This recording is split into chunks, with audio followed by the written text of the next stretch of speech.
The final winners. Yes, later in this program, we'll bring you the names of the last week's winners in the Big Jingle Contest. So stay tuned while new post-war Old Dutch cleanser, famous for chasing dirt, presents Nick Carter, famous for chasing crime.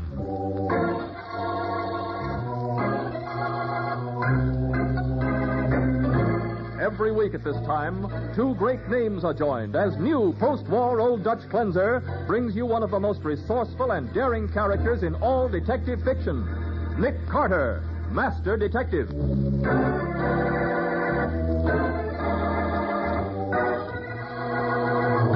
But, Mrs. Gray, you're asking me to interfere in a family squabble. I'm asking you to prevent a crime, Mr. Carter.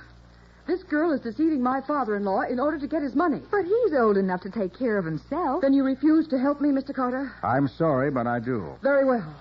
If you won't do anything to stop them, I will. And now, the case of the fatal Redhead. Today's adventure starring Lon Clark as Nick Carter, brought to you by new post-war Old Dutch cleanser. Dolores Dawn, billed as the most beautiful redhead in show business, has just returned to her apartment after a talk with Mrs. Howard Gray, Jr., daughter of an elderly millionaire, and she's reporting their conversation to one of her friends. You know what she did, Larry? What?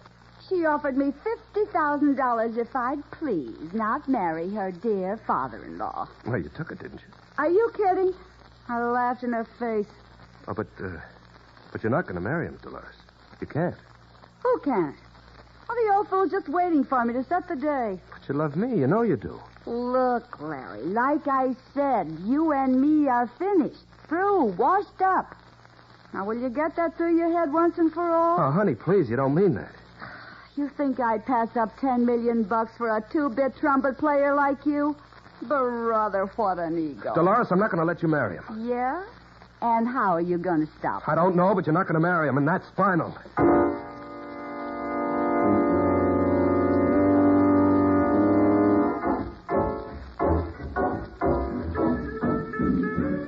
Mr. Carter, this is an emergency. That's why I asked you to meet me here at the 60 Club as soon as possible. And I'm glad you did, though. I haven't been to a nightclub in months, and this looks like an interesting place, too. It is, Patsy. In fact, I understand they also have a garden in back where people are served in the summertime. Oh, well, that's a swell idea. Well, Mrs. Gray, what's the emergency? It's my father-in-law, Howard Gray. He intends to marry a girl who dances here. Oh? Dolores Dawn, she calls herself. You mean the one with that gorgeous red hair? Oh, I've heard about her. Yes. Father Gray has lost his head completely. Why, he's even made a new will, leaving her $1 million in case anything should happen to him before the marriage. Well, after all, it's his money, you know. Believe me, Mr. Carter, I wouldn't object if it were someone near his own age. But this girl is young enough to be his granddaughter. She's nothing but a cheap, vulgar little gold digger. Well, even if you're right, I still don't see what I can do about You've it. got to stop them. I have?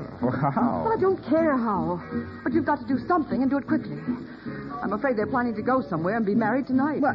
Did Mr. Gray say so? No, but I talked with this Dolores Dawn this afternoon. I lost my temper and we quarreled. Then right after dinner, Father Gray got a special delivery letter. From her? Well, it must have been. Because when he read it, he got upset. He muttered something about coming here to the nightclub and rushed out of the house.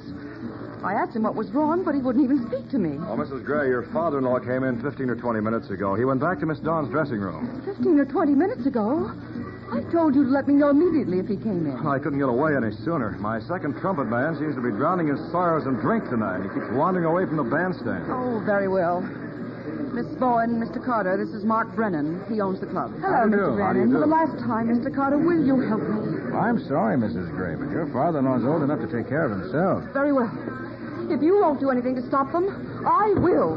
Good night. Kind of blew her top, didn't she? Oh, she's just upset, that's all. Uh-oh. You'll have to excuse me, I'm afraid. I see that trumpet player's gone again. Now, go round him up, by all means. You want to stick around for the floor show? It'll be on in about 10 minutes. Oh, can we, Nick? Why not? As long as we're here, I'd like to see what this Dolores Dawn looks like.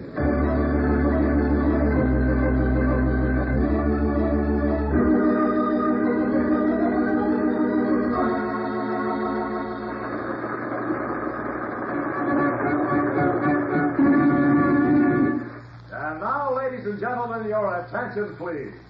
our feature attraction, the most beautiful redhead in show business. Presenting the glamorous, the lovely, the enticing Dolores Dawn.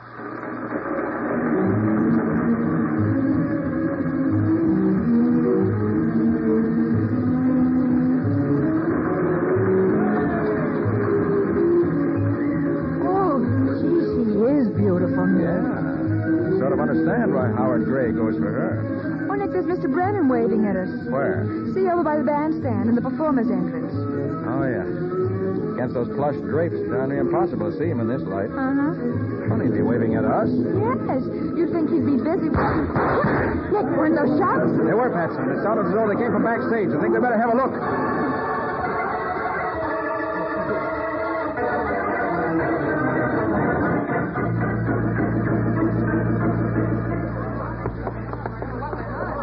I've already looked in the back dressing rooms, Mr. Carter. There's nothing wrong back there.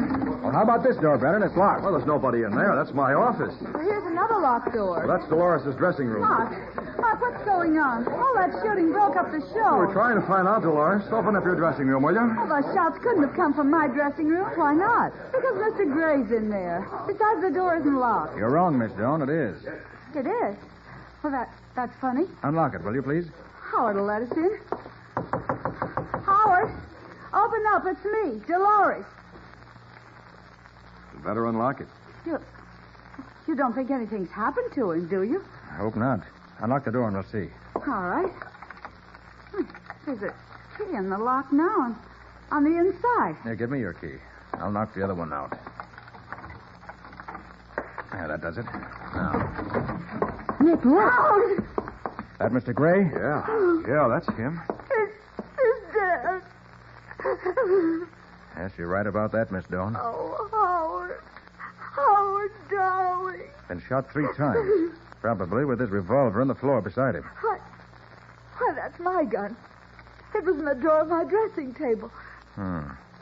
Evidently, the murderer was smart enough not to leave any fingerprints. This gun looks as though it's been wiped clean. Mr. Carter, shouldn't I call the police? Oh, yes, Brennan. Gun homicide. Ask for Sergeant Matheson. Tell him I'm here. Right. I'll call next door from my office. Only a few minutes ago, we were talking about getting married. Nick. And now... Nick, do you suppose this black silk handkerchief could mean anything? Where'd you get it, Patsy? It was lying over by the door to the corridor. Smell it. Smells of machine oil. Mm-hmm. Well, that's Larry Michael's handkerchief. What? He uses it to polish his trumpet. What? I've seen him do it 1,000 times. What? Carter, help, Carter! That's Mr. Brennan's voice. Come on, Patsy. Look out. Let me get through. Okay. No, you don't. That noise is coming from Mr. Brennan's office. Yeah, the door's locked again. Golly. Watch it, Patsy. I'll have to break it in. All right, Carter. I'll open it. Mr. Brennan, what happened? He was hiding in here. He slugged me. Who did? He's there behind the desk. I didn't mean to shoot him, but he had a gun. We were fighting for it. Who is he, Brennan? Well, he used to be Dolores' boyfriend. His name's Larry. Larry Michaels.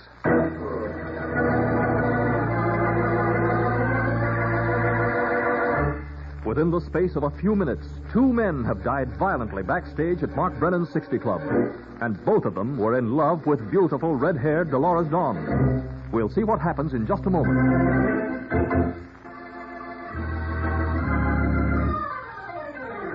Now, back to the case of the fatal redhead. Today's adventure with Nick Carter, brought to you by new post-war Old Dutch Cleanser. Sergeant Matheson of the Homicide Squad is in the manager's office of Mark Brennan's 60 Club, questioning Mark and Dolores Dawn as Nick Carter and Patsy listen. You say this Larry Michaels threatened you only this afternoon, Miss Dawn? Yes. Yes, he was in love with me. Yeah? He said he'd keep me from marrying Mr. Gray no matter what he had to do. Larry'd been drinking all evening, Sergeant. I had to take him off the bandstand just before the floor show went on. Uh-huh. Well, it looks like he came back to Miss Dawn's dressing room, found Gray there, grabbed this little .22 of hers out of the dressing table drawer. Oh, he knew I kept it there, Sergeant. Uh-huh. He even asked me about it once. Okay, so he shot Gray, wiped the fingerprints off the gun with this black silk handkerchief he dropped near the door. Then he heard someone coming and ducked in here to Mr. Brennan's office. Now, just a minute, Matty. Huh? What is it, Nick? The door to this office was locked. He couldn't just duck in. That's right, Sergeant. The door has a spring lock. You shut the door, it locks automatically. Oh. Well, Wait a minute. Huh? Look, Sergeant. What? This door isn't locked. Hey, where does that go, Brennan? Outside? Yes, it leads into the garden. And Uh-huh. I saw a door like it in Miss Dawn's dressing room, too. Okay, so Michael's got in here through the garden. Uh-huh, and then Mr. Brennan came in and caught him, and there was a fight. Yeah, and this Larry guy gets killed. Well, does that sound logical to you, Nick? The only explanation we have so far, Matty. Now, hey, wait a minute. If he killed Gray with Miss Dawn's revolver, where did he get the one he attacked Brennan with? Well, that gun belongs to me, Sergeant. I suppose he found it in the drawer of my desk. Well, this sure is a convenient place for a killer. Just pull open a drawer any place you happen to be, and there's a loaded gun for you. Can I go now, Sergeant? It's almost time for the second show. Yeah, you and Mr. Brennan are both excused for now, but you'll have to appear at the inquest, of course. We'll be there, Sergeant. Yes, we'll be there. All right. Well, come on, Nick. Let's get back to town. This is one case we washed up in a hurry.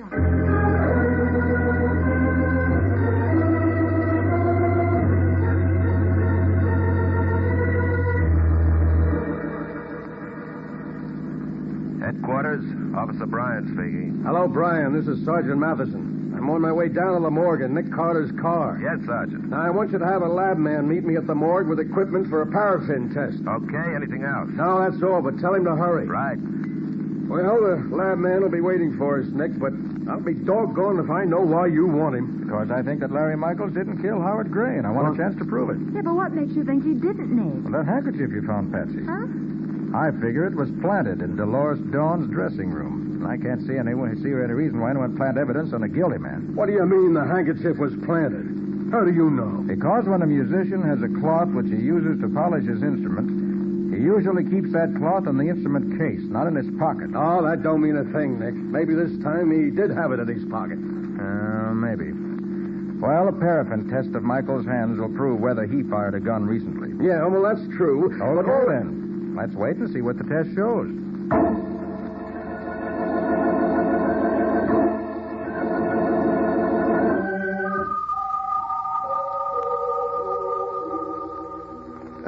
Nick, you're right. We tested both of Michael's hands, and it's a cinch he didn't fire any gun tonight. Then he couldn't have shot Gray. Right. But if he didn't, why did he hide out in Brennan's office? Yes. And why did he attack Brennan when he was caught there? Hey. Huh? I got an idea. Well, what is it? This Larry Michaels was jealous of Dolores, wasn't he? So she said. Well, maybe he thought Brennan was making a play for her, see? So he... No. Huh? No, I doubt that, Matty. I talked to the other performers, and they all said that Brennan never showed the slightest interest in Dolores. Oh, you did, huh? Well, I guess that eliminates any motive Brennan might have had for killing Gray, too. Oh, he couldn't have killed Gray anyway. He was in the performer's entrance when the shot was fired. Nick and I both saw him. But Dolores was doing her act when you heard the shots, wasn't she? Yeah, that's right, Matty. Oh, okay. So Dolores didn't kill him, Brennan didn't kill him, and Michaels didn't. But somebody did, and I want to know who it was. Nick, what about Mrs. Gray? Who's she, the old man's wife? No, his daughter-in-law. Oh. And she told Nick that if he wouldn't do anything to keep Mr. Gray from marrying Dolores, she would. Hey, wait a minute. Where did all this happen? At the club. Mrs. Gray left us about 10 minutes before the floor show went on. And was she mad? Patsy? I'll bet she did it. Well, it won't do any harm to find out whether she did or not. You're darn tootin' it won't. And the garden door opens in as well as out. Right. We better take the paraffin test equipment with us, Matty. Oh, now, don't tell me you think she's innocent, too, Nick. Well, I just mean that if we're going to call her Mrs. Howard Gray, Jr., we ought to give her the same test we gave Larry Michaels. That's only fair.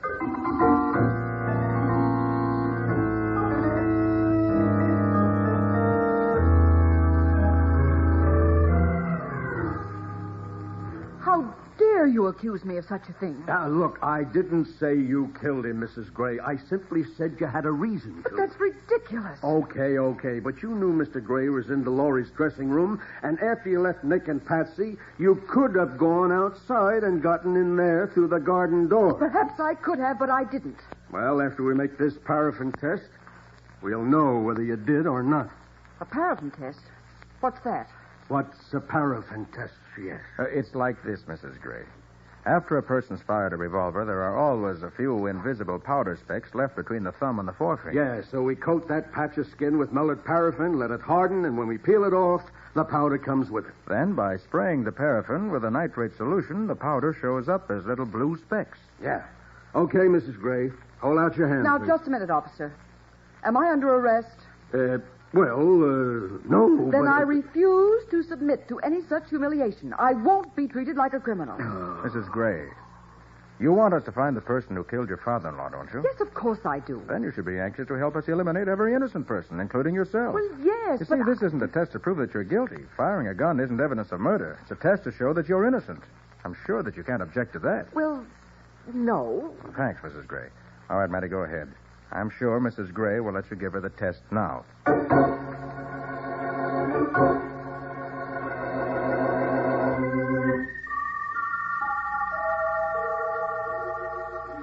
Well, Nick, the paraffin doesn't show a thing. Of course it doesn't. Well, that lets Mrs. Gray out. Yeah, I guess. Hey, maybe you were wearing gloves. But I wasn't. I left the house in such a hurry I didn't even take any gloves with me. She wasn't wearing gloves when she was with us, Sergeant. It was that girl, I tell you. She killed Father Gray to get the money he left her in his will. Oh, that don't make sense. She'd have got a lot more dough by marrying him. But that's just it. He wasn't going to marry her. What's that? He went to the club tonight to break off the engagement. What makes you think so? Because I found that special delivery letter he was so upset about. What? You did? Yes. When I came back from the club, I went into the library, and there it was, crumpled up on the floor where he must have thrown it. Here, you can read it for yourself. Thanks. Well, I'll be darned. It's signed by Larry Michaels. And this must be what he was planning when he threatened to stop the marriage. Sort of looks that way, Matty. You see? I was right about her. She's a criminal, a common blackmailer. What's it say, Nick? According to this letter, Dolores was convicted of blackmail a couple of years ago. Got off with a suspended sentence. Father Gray would never have married a woman like that. He must have broken the engagement after he read this. Yes, but Dolores couldn't have killed Mr. Gray. She was doing her dance when he was shot. Are you sure of that? What do you mean, Nick? I mean, I'm beginning to see what happened, Matty. Huh? And if I'm right, I'll call you at headquarters in about an hour. Okay, Patsy? Where are we going? Back to the Club 60. The last floor show must be just about over, and I have a hunch it'll be the last one for a long, long time.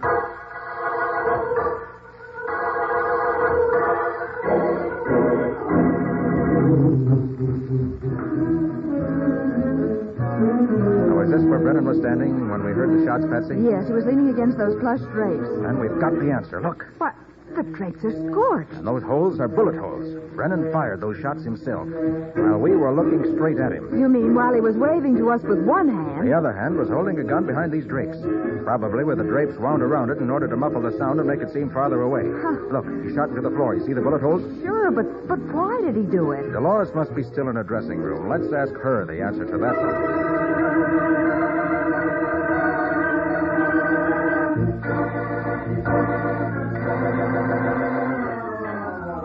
It's a lie.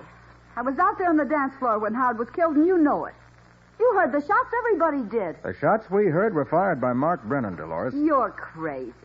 Why would Mark be shooting off a gun during my dance? For a very good reason. To cover up the fact that Howard Gray was dead when the floor show started. Oh, And to make it look as though both you and Brennan were in full sight of a lot of people when the murder was committed. It was Larry Michaels who killed Howard. No, it wasn't. You killed Mr. Gray yourself. Then you and Brennan framed Michaels, and Brennan murdered him. That fight in Brennan's office was a fake. You can't prove that. Oh, yes, I can. Brennan said that he took his gun away from Michaels, that Michaels got it out of the desk drawer. But I'm going to prove that Brennan had that gun in his pocket all the time. How? By digging out those bullets he fired into the floor during your act. I have an idea a ballistics test will show they came from the same gun that killed Larry Michaels. Well, I don't know anything about that. But you haven't got anything on me. We'll see what a jury thinks about that when they learn that Howard Gray had reason to break off your engagement and cut you out of $1 million inheritance. No, Carter, I don't think any jury's going to hear about that. Brennan. Sure, I've been outside the door all the time listening. Mark, you got to do something. Don't worry, baby, I'm going to do plenty. Just keep your hands in plain sight, Carter. I'd hate to do any more shooting around here tonight. Might give the club a bad name. All right, Brennan, what's on your mind? Well, it's a nice night. Suppose we all take a little ride. All four of us.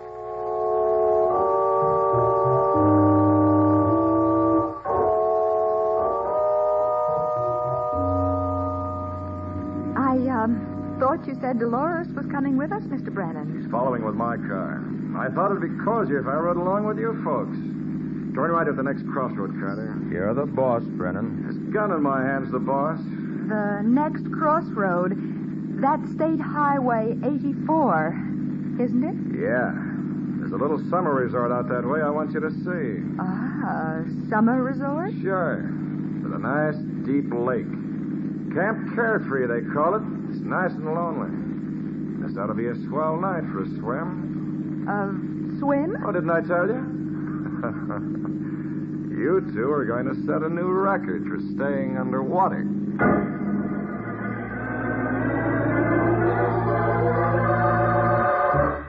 As Nick drives his car along the lonely road, every turn of the wheels brings him and Patsy nearer to the deserted resort where Mark intends to carry out his threat of murder. We'll see what happens in just a moment.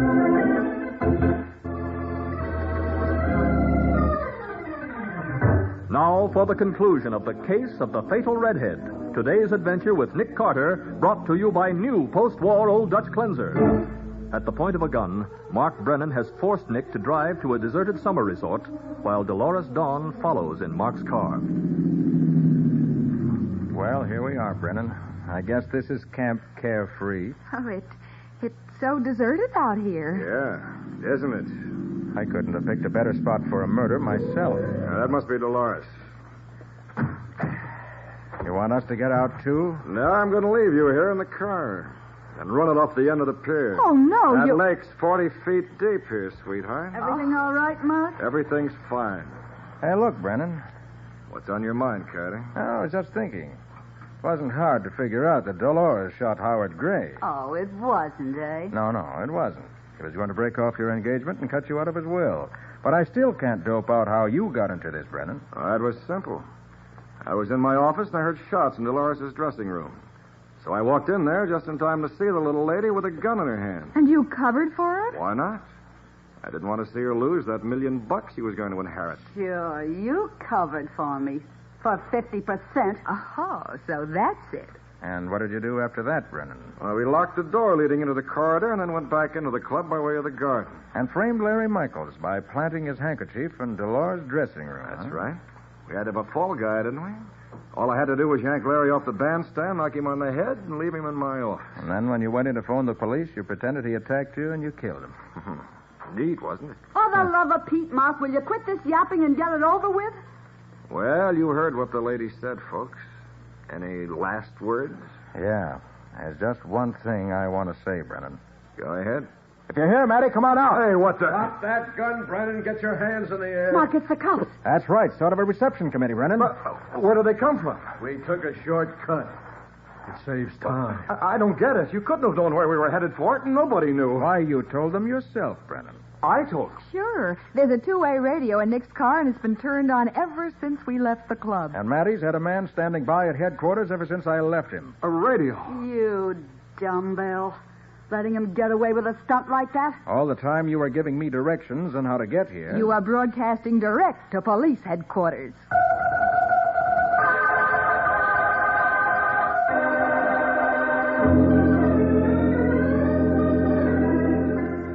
Nick, what made you think of looking for bullet holes in those plush drapes at the club?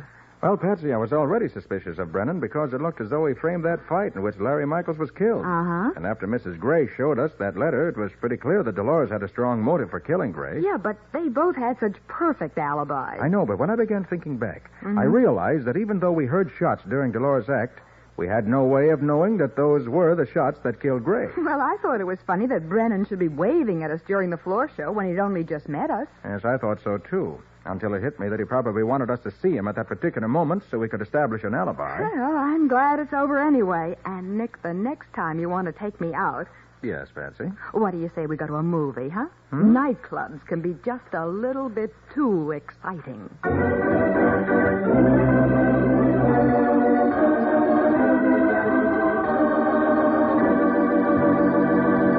And now, the winners of the four 1948 Super Deluxe Ford V8 four-door sedans in the final new post-war Old Dutch Cleanser Jingle Contest, which closed March 27th. Well, Mike, this is the day a lot of people have been waiting for. It sure is, Nick. And you know, I wish I could give a Ford to everybody who entered. Oh, come, Nick. They don't make that many Fords. So what do you say you present those won in the last week's contest? Okay, and without any further ado, here they are. Brand new 1948 Fords go to the following people. Mrs. C.P. Burnham, 1816 Albert Street, Jacksonville 6, Florida. Mrs. Marvin Capel, 1207 North Trenton, Ruston, Louisiana.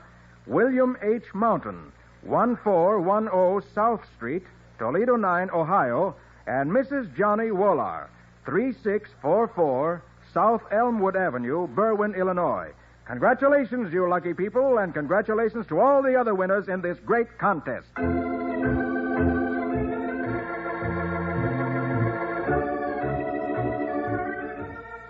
Nick Carter, Master Detective, presented each week at this time by the Cudahy Packing Company, is produced and directed by Jock McGregor and is copyrighted by Street and Smith Publications, Incorporated. Charlotte Manson is featured as Patsy. Ed Latimer plays Matty. Today's script was written by Jim Parsons. Original music is played by Henry Silverne. This program is fictional, and any resemblance to actual persons, living or dead, is purely coincidental.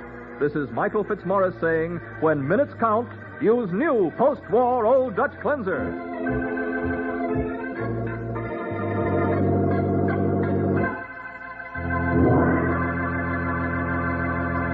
This is the Mutual Broadcasting System.